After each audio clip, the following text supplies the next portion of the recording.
समृद्ध इतिहास आणि उज्ज्वल भविष्याची नवी दिशा म्हणजे वळसंग।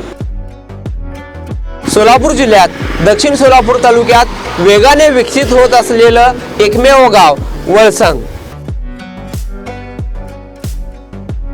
सोलापूर पासून व स्वामी समर्थ अक्कलकोट नगरी पासून फक्त 15 मिनिटाच्या अंतरावर असलेलं एकमेव गाव वळसंग। दक्षिण सोलापूर तालुक्यातील बोरामणी गावाच्या शेजारी असलेल्या मस्के वस्तीमध्ये काल तिहेरी हत्याकांडाची घटना उघडकीस आलेली होती आणि यामुळे एकंदरीत सोलापूर जिल्ह्यात खळबळ उडालेली होती। नेमकी ही हत्या कोणी केली आणि या हत्येमागे कोणाचा हात आहे याचा तपास सोलापूर तालुका पोलीस किंवा ग्रामीण पोलीस करत होते। आता या प्रकरणी सोलापूर तालुका पोलीस स्टेशनचे पोलीस निरीक्षक राहुल देशपांडे यांनी प्रसार माध्यमांना महत्त्वाची माहिती दिलेली आहे। एकंदरीत बोरामणीच्या या ट्रिपल मर्डर प्रकरणी यातील जो मुख्य संशयित आरोपी आहे तो मयत जी गायत्री नावाची जी महिला आहे त्याचा दीर शंकर उर्फ पप्पू दत्तात्रय मस्के हा मुख्य आरोपी असल्याचा एकंदरीत पोलीस तपासात माहिती समोर आलेली आहे। आणि या ट्रिपल मर्डर प्रकरणी एकूण गुन्हा दाखल झाल्यानंतर पोलिसांनी 6 जणांविरुद्ध गुन्हा दाखल केलेला आहे। त्यामध्ये मुख्य आरोपी जे पप्पू शंकर उर्फ पप्पू दत्तात्रय मस्के हा मुख्य आरोपी आहे। त्यानंतर त्यांची पत्नी असेल, मुलगा, मुलगी आणि शेजारी राहणारा एक इसम अशा एकूण 6 जणांना आरोपी करण्यात आलेला आहे। एकंदरीत बोरामणीचा हा जो ट्रिपल मर्डर झालेला आहे त्याचे जे कारण जे समोर आलेलं आहे ते एकंदरीत प्रॉपर्टीचा वाद हे मुख्य कारण आलेलं आहे। एकंदरीत मस्के परिवाराची वडिलोपार्जित जमीन होती, प्रॉपर्टी होती।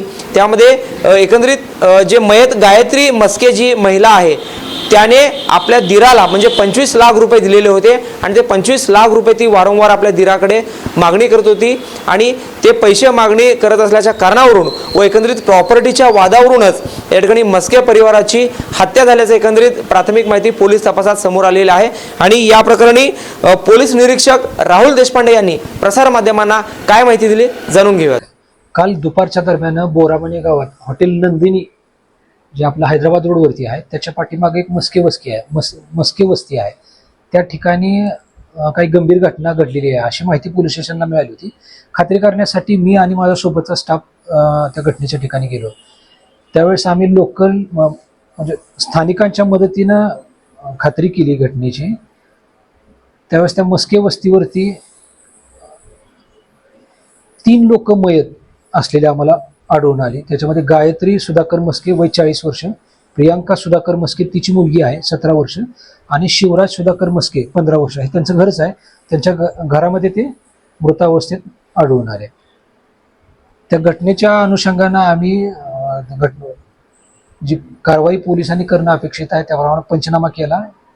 मयत ज्या व्यक्ती आहेत त्या सरकारी दवाखान्यात पाठवल्या आणि अकस्मात मृत्यू दाखल केले। त्याच्यानंतर ते जी मयत आहे गायत्री सुधाकर मस्के तिचे भाऊ दिलीप विश्वनाथ चांदोरे हिची सासरवाडी आहे चंडकापूर, बसव कल्याण, बिदर, कर्नाटक राज्यातली। त्यांच्या तक्रारीवरनं पोलीस स्टेशनला गुन्हा दाखल केला। गुन्हा रजिस्टर नंबर 244/26 BNS कलम 103(1), 351(2), 3(5) आणि आर्म ॲक्ट 425 प्रमाणे गुन्हा दाखल केलेला आहे। बाकी घटनास्थळावरती आपण जे तांत्रिक मदत आवश्यक होती पोलीस डिपार्टमेंटकडे जी मदत आहे, डॉग स्क्वॉड आहे, फिंगरप्रिंट आहे, बाकीच्या ज्या आमच्याकडे सुविधा उपलब्ध आहेत त्या सगळ्या सुविधांचा वापर केलेला आहे आणि तपास केलेला आहे। याच्यामध्ये 6 आरोपी आहेत। त्याच्यामध्ये मुख्य आरोपी आहे शंकर उर्फ पप्पू दत्तात्रय मस्के। त्याच्याशिवाय त्याची पत्नी आहे राणी, त्याचा मुलगा आहे धीरज, मुलगी आहे दीक्षा आणि त्याचा एक मेहुणा आहे, मेहुण्याचं नाव आहे सूरज मोरे आणि एक शेजारी एक वाघमारे म्हणून मुलगा आहे। असे 6 लोक आहेत। चौकशीसाठी आपण काही लोकांना ताब्यात घेतलेला आहे आणि पुढचा तपास सुरू आहे। मुख्य कारण काय होतं या गुन्ह्यामागचं काही याच्यामध्ये जी मयत आहे, मयत ही त्याची वहिनी आहे। एकूण 3 भाऊ आहेत। ते 3पैकी 2 मयत आहेत। हा एकटा जो आरोपी आहे हा एकटा जिवंत आहे। त्याचे 2 भाऊ मयत आहेत। यांचे प्रॉपर्टीचे डिस्प्यूट चालू आहे। ते आहेत वाटणीसाठी, वडिलोपार्जित प्रॉपर्टी आहे ते वाटणी ही मयत जी आहे ती वाटणी मागत होती आणि हात उसने तिनं 25 लाख रुपये यातल्या आरोपीला दिलेले आहेत। ती वारंवार मागणी करत होती आणि त्या कारणावरच त्यानं ती वारंवार मागणी करते म्हणूनच हा गुन्हा घडल्याचं प्रथम दर्शनाच्या तपासात आपल्याला दिसून येते।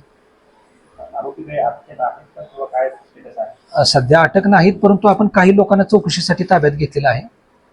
आरोपी अटक होऊन जातील. मुख्य आरोपीच्या शोधासाठी आपण आपल्या पोलीस स्टेशनची स्वतंत्र 3 पथकं आहेत. त्याशिवाय स्थानिक गुन्हे शाखेची पथकं आरोपीचा शोध घेत आहेत. तांत्रिक विश्लेषण करून त्याही अँगलनं तपास सुरू आहे. इतर काही लोकांची काय त्याच्यात इन्व्हॉल्वमेंट आहे का ही सुद्धा आपण पोलीस स्टेशन स्तरावरून खात्री करत आहे. आशिया खंडातील सर्वात मोठा गृह प्रकल्प फक्त 7 किलोमीटर अंतरावर. सोलापुरातील राष्ट्रीय महामार्गाशी थेट जोडलेलं गाव म्हणजे वळसंग. वळसंग शांत, स्वच्छ आणि प्रदूषणमुक्त वातावरण.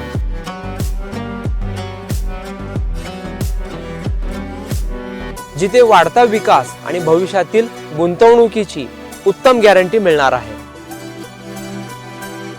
योग्य भौगोलिक रचना, ऐतिहासिक वारसा जपणारा आणि अनेक धार्मिक स्थळांशी कनेक्ट असलेला गाव म्हणजे वळसंग.